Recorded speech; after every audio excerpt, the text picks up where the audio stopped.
امریکہ کی جانب سے پاکستان کے بیلسٹک میزائل سے منسلک 4 سرکاری اور غیر سرکاری اداروں پر پابندی عائد کی گئی ہے۔ اس پابندی کے اگلے ہی روز وائٹ ہاؤس کے ایک اہم ذمہ دار ڈپٹی نیشنل سیکیورٹی ایڈوائزر جان فائنر کی جانب سے یہ دعویٰ کیا گیا کہ پاکستان کی جانب سے بنائے جانے والے یہ میزائل امریکہ بھی پہنچ سکتے ہیں۔ ماہرین سمجھتے ہیں کہ یہ ایک اہم اور خطرناک پیش رفت ہے جس کے دور رس نتائج برآمد ہو سکتے ہیں۔ یہ جو سینکشنز ہیں، اس میں جو امریکی دفتر خارجہ کا بیان ہے وہ تو بہت اسپیسیفک ہے کہ یہ جو سینکشنز ہیں یہ صرف پاکستان کا میزائل کا جو پروگرام ہے اس کے حوالے سے ہے۔ امریکہ کا ماننا ہے کہ پاکستان نے سے میزائل بنا لیے ہیں کہ جو ٹریٹیز ہیں، انٹرنیشنل ٹریٹیز ہیں میزائلوں کی اور ویپنز آف، انہوں نے اپنے اس میں یہ بھی الفاظ استعمال کیے کہ یہ missile weapons of mass destruction یعنی نیوکلیر ویپنز بھی کیری کر سکتے ہیں۔ تو چونکہ یہ طویل فاصلے تک مار کرنے والے میزائل ہیں اور نیوکلیر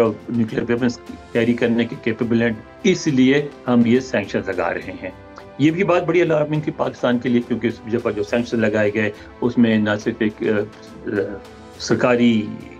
سیٹ اپ پہ جو کہ NDC جس کو کہتے ہیں جو بہت اسلام آباد میں واقع ہے اس پہ سینکشن لگے، بلکہ ساتھ ہی ساتھ 3 اور کمپنیز ہیں جو کراچی بیسڈ ہیں ان پہ بھی سینکشن لگے۔ تو یہ تو بہت ہی سیریس معاملہ تھا، مگر اس سے اگلے دن یعنی جمعرات کو وائٹ ہاؤس کے ایک سینئر آفیشل ہیں ڈپٹی نیشنل سیکورٹی ایڈوائزر جان فائنر، انہوں نے وہ اس سے بھی ایک قدم آگے گئے اور انہوں نے کہا کہ پاکستان نے جو میزائل بنائے ہیں وہ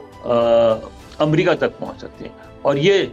ظاہر ہے کہ پاکستان کے لیے بہت تشویش کی بات ہے، کیونکہ یہ کہنا اور بات ہے کہ پاکستان نے ایسے میزائل بنائے ہیں جو دوسرے ممالک تک پہنچ سکتے ہیں، جو مڈل ایسٹ تک مار کر سکتے ہیں، جو اسرائیل کو ٹارگٹ کر سکتے ہیں، گرچہ پاکستان کا کوئی انٹرسٹ نہیں اسرائیل کو ٹارگٹ کرنے کا، لیکن یہ کہنا اور بات ہے، اور یہ کہنا کہ یہ میزائل امریکہ تک آ سکتے ہیں بڑی خطرناک بات ہے۔ آخری دفعہ امریکہ نے جو ایسی بات کی تھی اس وقت وہ کی تھی انہوں نے صدام حسین کے خلاف جو عراق کے سابق صدر ہیں، اور جب انہوں نے کہا اس کے بعد انہوں نے ان کے خلاف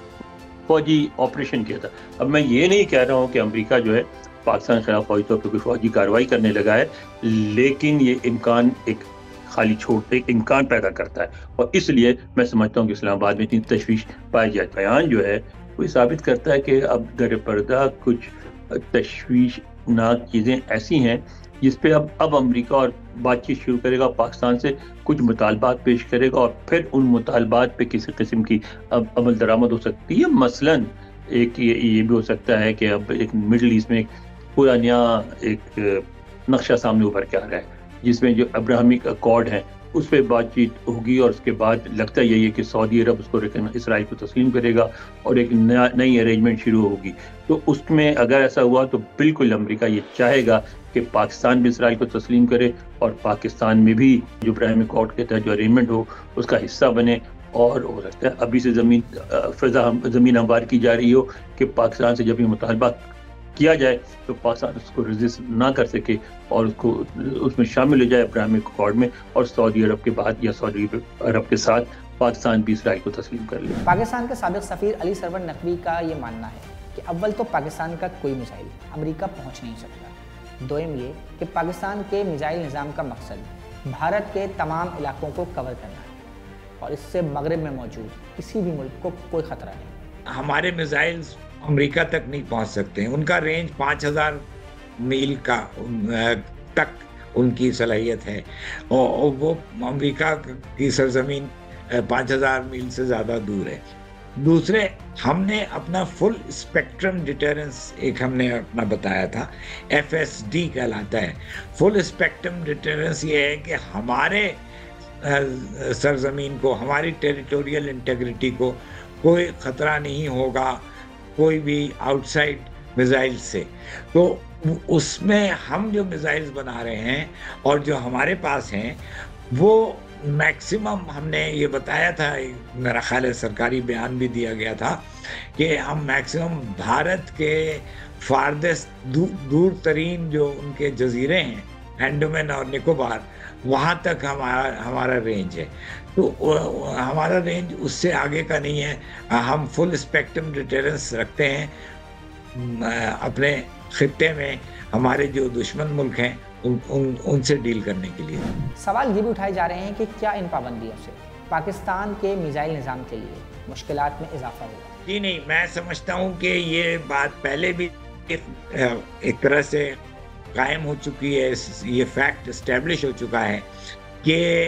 امریکہ کی پابندیوں سے ہمارے اوپر، ہم اپنا کام کرتے رہتے ہیں، امریکہ کی پابندیوں کی وجہ سے ہمارے لیے مشکلات پیدا ہو جاتی ہیں، لیکن اس کا مطلب یہ نہیں ہے کہ ہماری دفاعی انتظامات میں کوئی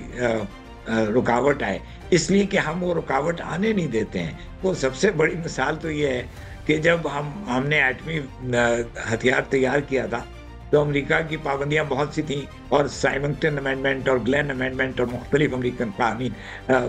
لاز وہ ہمیں اپلائی کیے تھے اور ہمارے اوپر اپلائی ہوئے تھے، اور ہمارے اوپر امریکہ نے اپلائی کیا تھا۔ تو اس کے باوجود ہم نے اپنی ایٹمی صلاحیت کو برقرار رکھا ہے، اس لیے یہ بات بالکل صحیح نہیں ہے کہ ان کے سینکشنز کی وجہ سے ہمارا کام رک جائے گا۔ پاکستان پر لگنے والی ان پابندیوں کے بعد لوگ امریکہ کی بھارت نواز پالیسیوں پر بھی سوالات اٹھا رہے ہیں۔ حال ہی میں بھارت کا ایک میزائل پاکستان آ گرا تھا۔ بھارت کی جانب سے کہا گیا تھا کہ یہ غلطی سے آ گیا ہے۔ اسی طرح بھارتی میڈیا کے اندر یورینیم کی خرید و فروخت کے معاملات بھی سامنے آئے ہیں، مگر اس سب کے باوجود امریکہ نے بھارت کے میزائل نظام پر کوئی پابندی نہیں لگائی۔ اب ہمارے خطے میں بیلسٹک میزائل بھارت کے پاس بھی ہیں، اور بھارت کو اس کے پاس BMD بھی ہے جو کہ بیلسٹک میزائل ڈیفنس سسٹم، وہ ساری چیزیں بھارت کی ڈیولپ ہو رہی ہیں، اس کے اوپر امریکہ نے کوئی پابندی نہیں لگائی ہے۔ لیکن اس خطے میں ایٹمی طاقت آئی کیسے؟ وہ بھارت کی وجہ سے۔ بھارت نے 11 مئی 1998 میں ایٹمی ٹیسٹ کیے، اس کی وجہ سے ہمیں 29 مئی کو ایٹمی ٹیسٹ ہمیں بھی کرنا پڑا۔ ہماری صلاحیت تو تقریباً 84 یا 85 سے ہمارے پاس یہ صلاحیت آ گئی تھی، لیکن ہم نے اپنے اوپر ایک سیلف امپوزڈ ریسٹرینٹ جس کو کہتے ہیں، اپنے اوپر پابندی لگائی کہ ہم اس کو اوپن ٹیسٹ نہیں کریں گے، لیکن بھارت کے ایگریسو ایکشن کی وجہ سے ہمیں کرنا پڑا۔ تو بھارت، اچھا آپ جو مثالیں دے رہے ہیں بالکل درست، کہ وہاں پہ ان کا ایک میزائل ہمارے یہاں غلطی سے آیا، جیسے کہ وہ کہتے ہیں غلطی سے آیا، حالانکہ کبھی ایسے میزائلز کبھی غلطی سے نہیں آتے ہیں۔ دوسرے، یہ جو وہاں پہ یورینیم پایا جاتا ہے، سڑکوں پہ ملا ہے، تو یہ ان کی ساری جو ہے خلاف ورزیاں جو بین الاقوامی قوانین ہیں، جو نان پرولیفریشن کے ریکوائرمنٹس ہیں، ان سب کی خلاف ورزیاں بھارت کرتا ہے، لیکن اس کے اوپر کوئی سینکشنز نہیں لگ رہے، اس کے اوپر کوئی پابندیاں نہیں لگ رہی۔ تو یہ تو زیادتی ہے، یہ سلیکٹیو ٹریٹمنٹ ہے، ڈسکرمنیٹری ٹریٹمنٹ ہے، اور یہ پاکستان کو بالکل قبول نہیں ہے۔